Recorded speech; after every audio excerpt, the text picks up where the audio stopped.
Peace, peace, peace. This your brother Monroe Jr. I'm going to be offering my brief commentary right after this quick clip. Peace. Then I turned back. I turned back,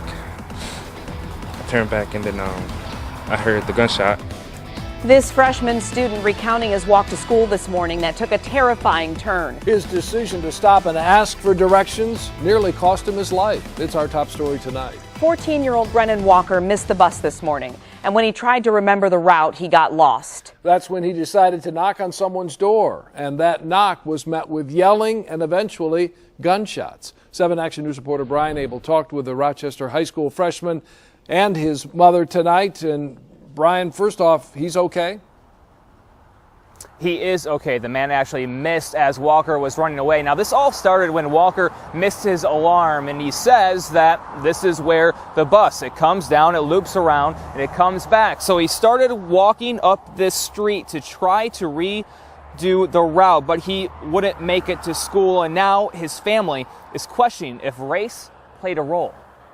The shock of what happened this morning hasn't seemed to set in for 14-year-old Brennan Walker. I don't know how you process getting shot at for asking for directions. After missing the bus, he thought he knew the route well enough to walk the roughly 4 miles to school. He didn't, so he stopped at a home and knocked. I knocked on her door a few times, and she came down yelling at me like before I could say anything. And she thought I was trying to break into her house. I was trying to explain to her that I wanted to get directions to go to my school. I told her that, no, I go to Rochester High. I'm just looking for directions to Rochester High. Instead of helping him out, Walker and his mom, Lisa, say security video from that home shows a woman yelling to her husband. The man of the house came down, pretty much just grabbed a shotgun and went to shoot at my son. I saw it, like him holding it like this through the window. And I guess I put my hands up. I don't really remember. And I started to run. I looked back behind me. I saw him aiming at me. Then I turned back. I turned back, and then I heard the gunshot. And I tried to run faster. Thankfully, the shot missed. But if someone is running from your house and you chase them outside and shoot at them, you're going to have criminal charges coming from us. Both Walker and his mom believe race was a factor. After watching the video and hearing the wife say, "Why did these people choose my house?" I knew it was racially motivated. I don't know what other these people she possibly could have been talking about. He was by himself. I didn't want to believe that type of stuff would happen here. And to make matters worse for Walker's mom, she says her husband is special forces, deployed in Syria. Both of my men are at risk. And they're both trying to do the right thing. So it's just like, what do you do? This one's fighting for the country. This one's trying to get an education.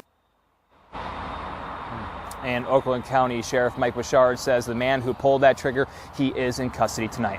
Reporting live from Peace, peace, peace. This your brother Monroe Jr. So we just saw the video of the young brother who, didn't know the directions in totality. In actuality, so he stopped to seek guidance, and seeking guidance while being young and black in America get you shot at. So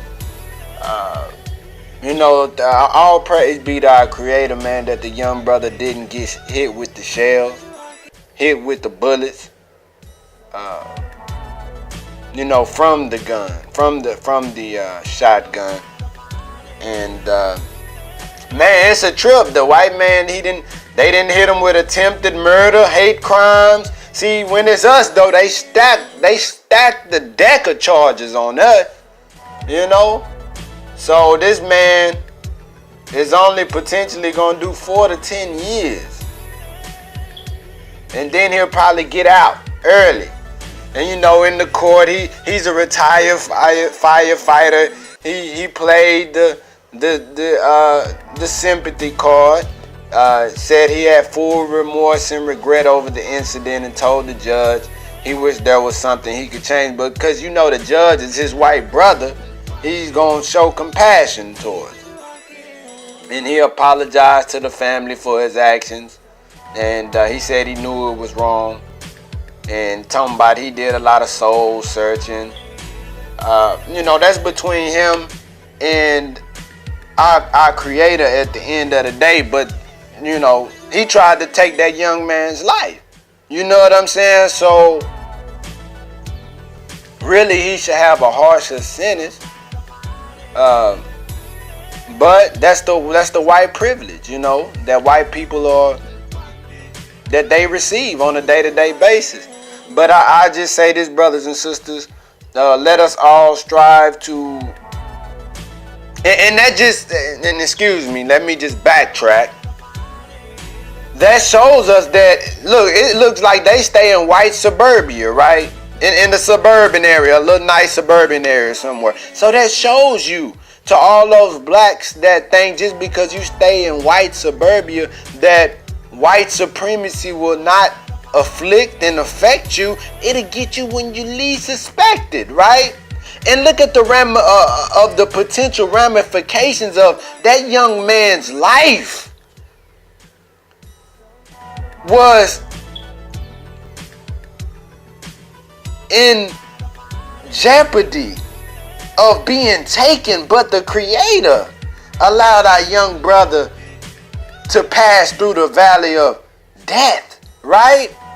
That white man wanted to kill that young brother. He wanted to, if not kill him, harm him, or if not harm him, scare him, right? And the young brother was just seeking directions to school. But because they judge a book by its cover, right? They didn't want to help the young man. And the wife said, these people, why these people want to come to my house? So she already had a stereotypical mindset in dealing with the young brother, right? So we have to separate from a people like this, brothers and sisters.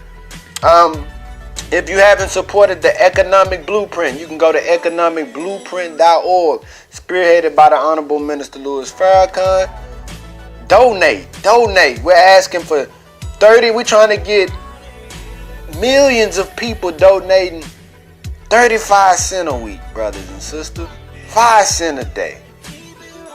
And if you can do more, do more. The blueprint already has over $1 million in it. Economicblueprint.org is going to be used to purchase land for our people. Jay Morrison has the Tulsa Real Estate Fund. He's going to be purchasing real estate for our people. Let's support those who have economic programs that we can collectively galvanize and move at a very expedient and a very rapid rate to get some stuff done, brothers and sisters. This your brother Monroe Jr. I'm signing off. Peace.